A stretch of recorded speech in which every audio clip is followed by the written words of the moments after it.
Hello there, David Roche. The markets are happy. The economy is looking better.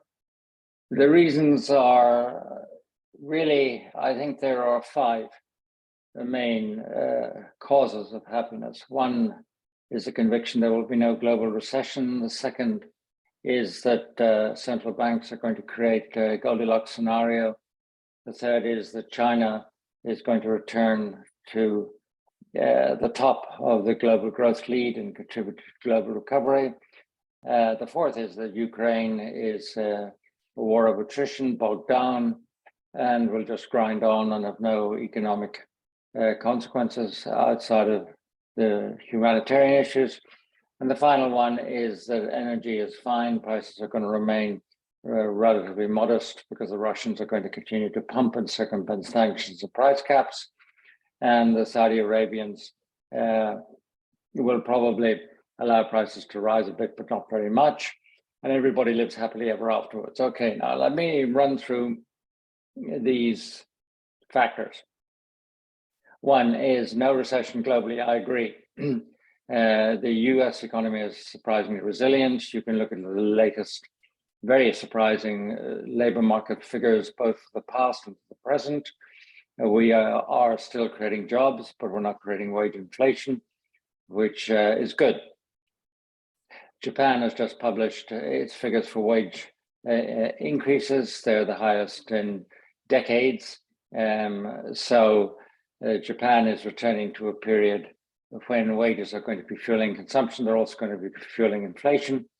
And that is all very interesting for economic policy and the yen and JGBs, but it contributes to global growth.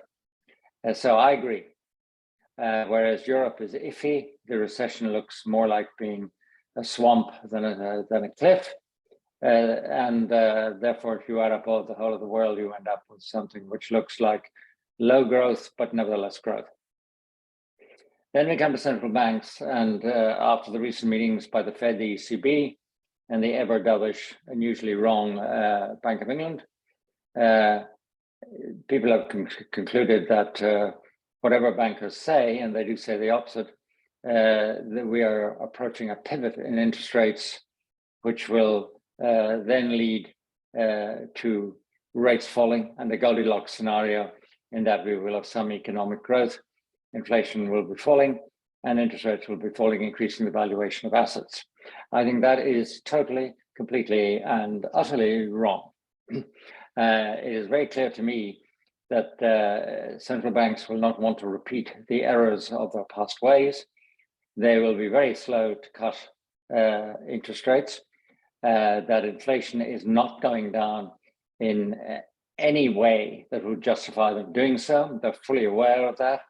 The ECB has a long way to go. Policy rates 3%, core inflation 5%. The Fed also is really miles and miles away from achieving its 2% inflation target. And the inflation rates in the US would not justify cutting rates without the target being missed permanently and expectations starting to rise. As Jerome Powell said in his conversation after the FOMC meeting, where we will really damage inflation expectations if we get the job half done. Well, I don't think the Fed is going to half do the job. So I don't see either US or European rates as coming down anytime soon. And I see them increasing quite sharply once we get rid of the ever Lewis Carroll-like Mad Hatter Kuroda as governor of the Central Bank of Japan. His replacement, no matter who he is going to have to abandon yield curve control policies. He's going to have to let interest rates rise, and he's going to have to increase even the policy rate. And at the same time, of course, the yen, which is approximately 40% below its justifiable trade-weighted index level, will start to recover very sharply, and that is probably the most dramatic move we're going to have in major currency markets this year. And in bond markets, JGBs probably going to be 1.5% yields compared to 0.5% today, 1.5% in 1 year. So that's the bond market to be short. And the bond market, to be safe and sound, is, of course, US Treasuries at 10 or 30 years, and even bonds in Europe. Okay, so central banks are not going to deliver Goldilocks. China and the Great Reopening, there are so many things wrong with China that anybody who believes that China can go back to the future, back to where it was, as the paragon of global growth in the future, is plainly sucking diesel. Let me list a few of those, but I could spend days on the issue of China. First of all, the problems that caused the downturn have not been solved. Sure, you stop locking down cities of millions of people if one tower block gets COVID, and that's you may think it's great and good news. The manner in which it was done was, of course, completely disruptive, as was the policy of zero COVID itself. But beyond and deeper than those problems is the problems of the bubble economy in China, by which I mean rotten loans and rotten assets. And that is focused in the real estate sector.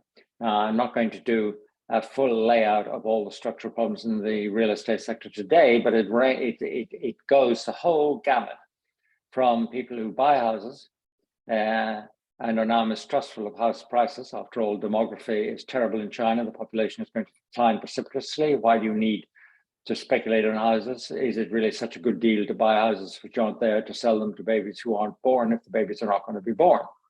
So I would say you have the problems from that end of the real estate market to the lending end of the real estate market, the flipping of houses to create notional and pseudo values to increase the profits and leverage of balance sheets. It's throughout the economic system. And if you add it all up, it's 40% of growth. And that 40% of growth is out of the window. There is absolutely no way that China can get that growth back. Furthermore, the reasons why it happened was lack of regulation. And a year ago, the regulator introduced 3 red lines to reduce leverage in the real estate sector. And the 3 red lines were all about, limiting your loans to assets and stuff like that. But they've now all been thrown out of the window. So they're not being done anymore. So the basic bubble structural faults in the Chinese economy are not being addressed. Okay, now the second problem is, of course, that China cannot go back to capturing increased market share of international trade as an engine of growth, because nobody else will let it. We're in a world of deglobalization, and such practice is now seen as being predatory. More importantly, China is not going to have access to the technology it needs to boost productivity in a market which, in an economy where the working population is declining and where productivity is absolute crap anyway. And state-owned enterprises make it worse. What China needs for its military ambitions to extend its range, and what it needs for its economy to increase its productivity, is access to the latest chips. It's not going to get them. The gap between China and the Western democracies, principally the US, which creates these things, but don't be prejudiced. The Dutch are major creators of the machinery which create the chips in the first place. All that is out of bounds. So that means there's a gap today, probably equal to 5 to 7 years between Chinese technology for semiconductors at the top end and the liberal democracies. And with the current interdicts on sending technology to China, that gap is set to could reach 10 to 20 years, according to who are more expert than I am. And without that technology, China has got a real growth problem. It's also got a real military problem, but that will be another chapter when it decides it's going to swallow Taiwan and finds it can't get a hedgehog down its throat. Okay, but so those 2 problems have not been solved. Now, there is a third problem, which is not often discussed. And that is, normally when the Chinese Communist Party, which, as we all know, is the right way to run society and is infinite in its wisdom and infallible as the Pope, says that good citizens are to do something, good citizens trot out and they go and do it. Well, at the moment, the good citizens are being told to go and spend the excess savings, which do exist, that they made during COVID lockdowns. And these are very substantial excess savings, as they were in the United States, as they were in Europe, and they were spent and were the principal authors of economic recovery in those areas. Will the Chinese consumer obey the Chinese government and go out and spend the money? If they do, you're certainly going to get a bounce out of the economy. Whether it's a sustained growth rate or not is another matter. But there is also the issue of, will the good burghers obey? After all, the Chinese government has made a large number of policy errors. First of all, was the real estate bubble, which really hurt the consumers and the households and the first-time buyers. The second mistake was, of course, losing access to technology and trade embargoes, where the trade policy generated hostility. The third mistake was to attack the private sector entrepreneurs, who are not appetizing people, and I'm certainly not advocating that China should mirror the West in allowing its economies to be taken over by Facebook, Google, Microsoft, and et al., and the individuals concerned. I certainly don't believe that, but unfortunately, the timing of the attacks on the private sector and the entrepreneurs and the promotion of common prosperity, which means let's slice up the pizza in different ways, taking it away from profits and individuals who are too rich and giving it to the common people who are good party members. That kind of re-slicing of the pizza came at a most unfortunate time. So the people may say, well, actually, we think that the system we run on is not particularly solid, that the problems are not being tackled, and we are going to run excess precautionary savings for rainy days, political and economic. And if they do, then the recovery in China is going to be much smaller. We come now to Russia's war in Ukraine. And I just want to correct some complete misconceptions of what defense economics is about. People say if you have an attrition war in which one side in trenches faces another side in trenches and they don't move very much, then we can forget about it. I would make these points. Number one is that when you have an attrition war, it is not because one side does not want to move or the other side does not want to move. They both try to move all the time. And that process actually involves more and more weapons, escalation of the means of fighting, not only the means of fighting themselves, but the means of making the war more costly. Like, for instance, if the Russians said it did cut all the cables running across the Atlantic one sunny day, and $7 trillion worth of daily trades in bank settlements and financial transactions could no longer be carried out. And that was their way of saying, well, you guys better stop supporting Ukraine. The cost of the war would have gone up, the threat of the war would have gone up, but the cost of the war would have gone up too, but the trenches mightn't have moved. So that's just an example, but I want to say two things. Number one, a war of attrition involves not people resting on their laurels in trenches, but people trying to move the front line. And because it is so difficult to move the front line, the cost of doing so goes up, not down. So wars of attrition have exponentially accelerating costs economically. The second thing I would say is they automatically involve escalation. Countries have to use more weaponry, more destructive weaponry, and look for other means, such as, for example, cutting cables or making the effects of war stretch into Europe or the United States in different ways. The escalation is baked in the cake of attrition. So anybody who thinks that because the lines in Ukraine are not moving, that we can forget about the cost of war is just wrong. The war will come back to haunt us. Now, there's another way it comes back to haunt us, and that is in the circumstances where Russia gains the upper hand. And after all, Russia has got, despite all the happy YouTubes about the Ukraine, Russia has got superiority in all forms of military firepower. in Ukraine. And it has also got the ability, which is called the political indifference, to murdering its own people by the tens, if not hundreds of thousands, in order to defend its war in Ukraine. And it will do so. It may get the upper hand. People do not even think about that anymore. They think, oh, well, Ukraine may not win, but they won't lose because we've armed it not to win, but not to lose, which is perfectly true and perfectly stupid, because we should be arming Ukraine to win this war decisively, and decisively now, including the cutting off of all infrastructure supply to the front line in the east and to Crimea. But of course, we haven't done that. So people say, well, you know, but they'll grind on and they'll win. Well, Russia may grind on and may get the upper hand in the war of attrition. If it does, then several things are going to happen. First of all, Xi Jinping, president of China, is going to find good reason to support Russia even more, because they're winners rather than losers. And nobody loves to put money on a horse which is losing a race or destined to lose a race.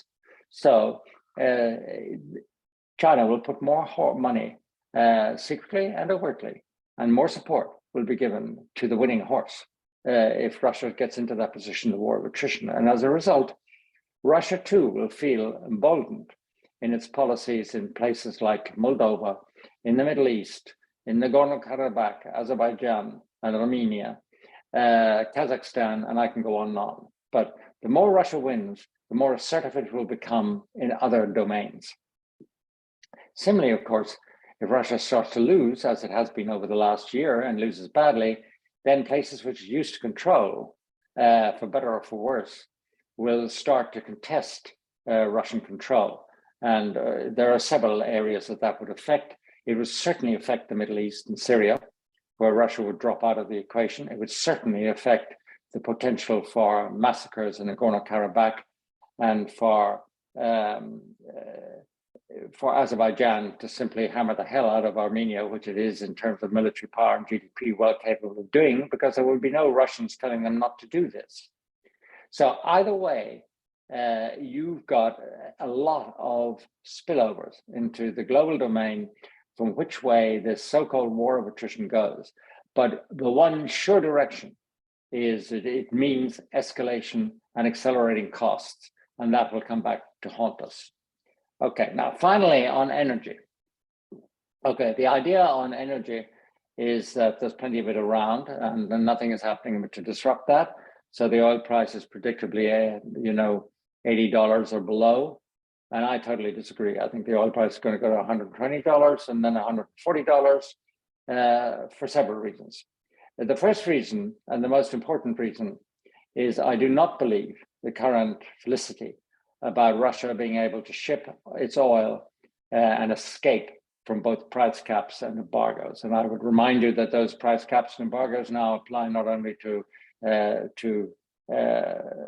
petroleum, oil, but they apply also to products derived from oil, such as, for example, naphtha, such as diesel, and so on and so forth. And of course, very important for us all, kerosene for aircraft. So I think what we've been seeing in shipping markets is, and in the information we get about the Russian oil production, is that they have been producing a lot of oil ahead of the imposition of the final round of tariffs on diesel, kerosene, naphtha, etc., and price caps. Where, as of mid-February, with various periods of implementation running as long as 55 days, it's going to become increasingly difficult for Russia to ship that fuel, and indeed to ship energy, with total embargoes really in the G7 plus Australia, and price caps. So what will happen will be that what has happened is that Russia has tried to ship ahead of time. Now, what will happen is Russia will not be able to ship. And when it is not able to ship, production goes down. That production is lost in terms of global output. When that global output falls, then people have to scramble to replace Russian fuel, irrespective of its how many shadow tankers it has bought, irrespective of the role of India and China in breaking previous embargoes, there simply will not be borrowers willing to take the risks, buyers willing to take the risks. So the result is that as global energy supply is affected by a diminishing Russian contribution to it, the price for us all to get the same amount of fuel as we did in the past, the same amount of oil as we did in the past, will rise. That's one thing. The second thing I think, which is very important when you consider energy markets, is that the old structure whereby Uncle Sam, in a total imperialist way, kept various highly unsavory and nefarious regimes in power in the Middle East in return for them obeying Uncle Sam in pumping as much oil as was needed by the global economy, including, very importantly, militarily needed by the global economy, at cheap prices, because that's what Uncle Sam really needed. Now, Uncle Sam, of course, has moved on from those days, and even though the shale oil swing factor of production is fading due to higher marginal costs, Uncle Sam would still like that to be the case. And Saudi Arabia has told Joe Biden to go and stop himself. What these autocracies, these oil-producing autocracies want are deals with other autocracies. They pump the oil and they sell it for arms or any currency except the US dollar to the US. And that's exactly what the conversations between Saudi Arabia and China are all about. It is about replacing the US dollar as an petrocurrency. It is about ensuring that China can pump its oil at any time, that Saudi Arabia can pump its oil at any time and get paid in weapons if it needs them, et cetera, et cetera.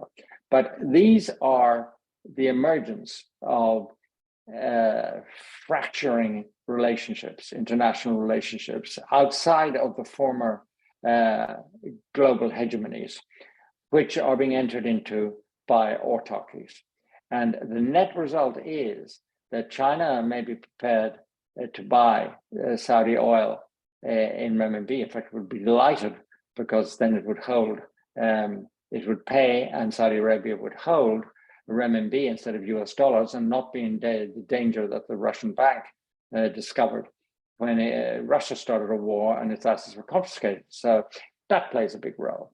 But the net result is that any cheap oil will go between these autocracies. When it comes to the Western democracies, these are now seen as basically the enemy, and there will be no pumping of cheap oil. So the likelihood is that OPEC will pursue a policy, one, of political independence of Uncle Sam, and two, of maximizing the revenues on its oil before oil becomes a wasting asset due to, say, the unlikely realization of climate change policies. So, bottom line, I do not believe for 1 second that the current assumption of markets that oil is going to stay cheap is correct. So what does all this mean? It means, first, we don't get a Goldilocks scenario. Secondly, we get higher rates for longer. Third, I think if you take investments like equities, we're going to be plus or minus 10% where we are now at the end of the year, which really is an act of faith in volatility rather than in the trend. Bonds, I think, in fiscally sound countries are probably a defensive asset. That includes the US Treasuries, it includes bunds, but JGBs are, of course, a huge short. And I would definitely belong energy, diesel, and agricultural commodities in the uncertainty of the world, which I believe we face, which is diametrically opposed to what the markets appear to have discovered. Thank you.